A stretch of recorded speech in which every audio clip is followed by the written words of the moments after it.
Aux États-Unis, un drame se passe dans une ville de l'État d'Alabama où je vis actuellement par la grâce de Dieu. Le nom du monsieur qui met fin au jour de sa femme. Il tue sa femme, il tue ses 2 enfants. Monsieur Kenneth O'Neill Smith. Il a 41 ans, il a 44 ans. Et son épouse Alpha, elle a 41 ans. Ils ont un fils de 14 ans et un fils de 11 ans. La nuit du 12 août 2025, la sœur de Madame Smith appelle, elle essaie d'insister parce qu'ils avaient des routines à certains jours où ils devaient se parler un peu, se donner des nouvelles de la famille et tout, parce qu'elle aussi, sa sœur vit dans un ménage.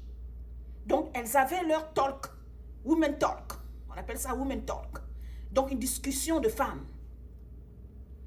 Et sa femme, sa sœur insiste, sa sœur ne prend pas le téléphone.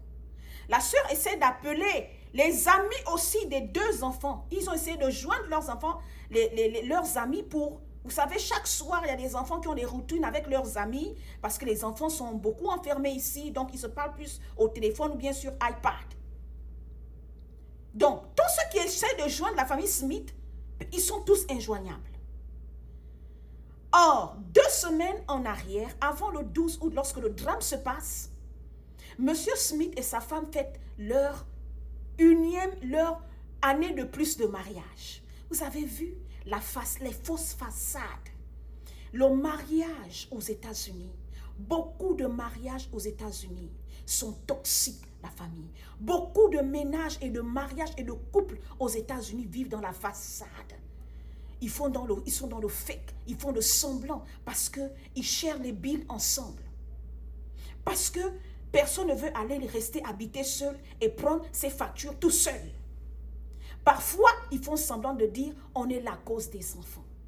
À force de dire que je suis dans le mariage, c'est à cause de mes enfants. Les femmes, les gars, vous allez finir par vous entretuer comme M. Smith et sa femme et les enfants. Et à la fin, moi je pense que beaucoup d'hommes aujourd'hui sont lâches. La lâcheté de certains hommes font que tu n'as pas le courage de partir, mon frère. Même si c'est ton 2e, ton 3e, ton 4e mariage. Mon frère, si ta santé mentale n'est plus en bon point, si ta santé émotionnelle, ça ne va pas, si ce mariage-là est une source de tourment pour toi, tu es malheureux, mon frère, enlève ton corps, change même de state, va même recommencer à 0. Laisse-la tout, mon frère. Laisse les enfants, tu vas t'occuper d'eux à distance. Au lieu de prendre ta femme, tes enfants qui portent ton propre nom, ton propre sang, tu les tues. On appelle ça de la lâcheté, les gars. Partez quand il est temps. La vie est trop belle. Après, on va dire c'est le diable. Arrêtons de tout mettre sur le dos, même si c'est lui il est le plus méchant, le plus mauvais de la terre. Dans la vie nous rend responsables de certaines choses, de nos choix. Quand tu as fait ton choix et que tu es dans la merde, arrête de mentir, de dire que oh, c'est l'ennemi, c'est la connerie. Tu es dans un mariage, tu es dans un foyer, tu es dans un ménage, tu es dans une relation, tu es dans un business, tu es dans une activité. En ce moment où tu vas tomber sur ce message-là, tu sais que tu traverses des moments les plus misérables de ta vie. Là où tu ne te sens pas bien mentalement, émotionnellement, psychologiquement, moralement, tu veux forcer pour sauver la façade. Alors que tu peux partir quand il est temps. Moi, je dis souvent ceci, la famille. Moi, je suis mariée. Aucun mariage n'est parfait sur la terre. La famille. Aucun foyer n'est exempté des problèmes sur cette terre. Mais, moi, je dis souvent ceci. Lorsque les limites, lorsque les clauses ne sont plus respectées dans un mariage, que chacun prenne son chemin.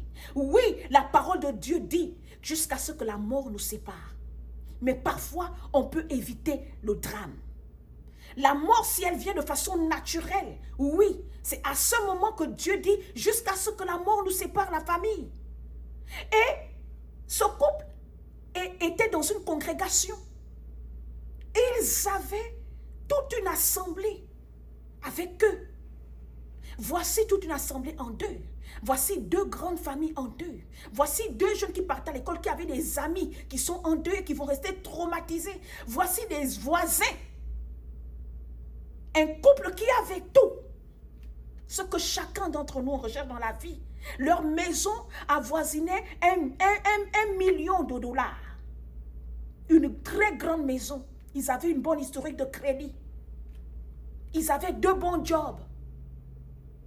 Ils étaient chrétiens croyants. Ils avaient tout ce qui donne l'équilibre à l'être humain sur la terre. Mais vous savez la famille, lorsque toi-même, tu ne prends pas soin de ta santé, ni le travail, ni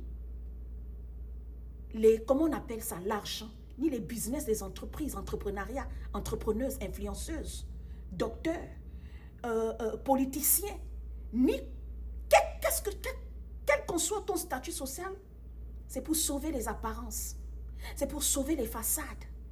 Et c'est ce que l'être humain fait aujourd'hui. Et on implique nos enfants dedans.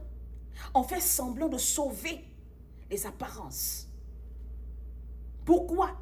Parce qu'on veut dire qu'on a fait 20 ans ensemble. Mon mari, my husband and I, we have been married 10 years, 15 years, 20 years. 20 years on a freaking crazy marriage. 20 years with all this frustration going on, with all this depression. This is what you talk. You say that you have been married 15 years. Where's your happiness? Girl,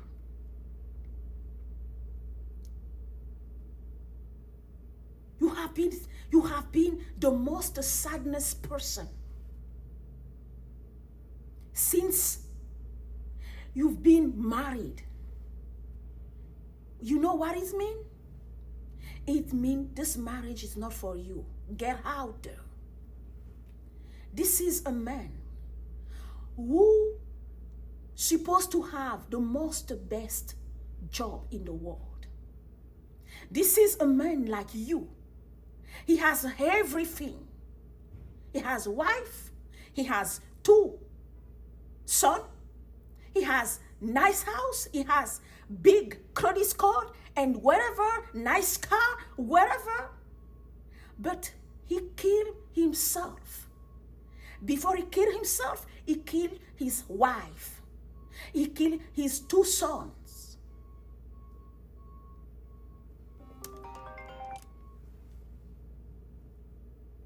This is what we call fake marriage. So many families, we trying to live in the fake marriage.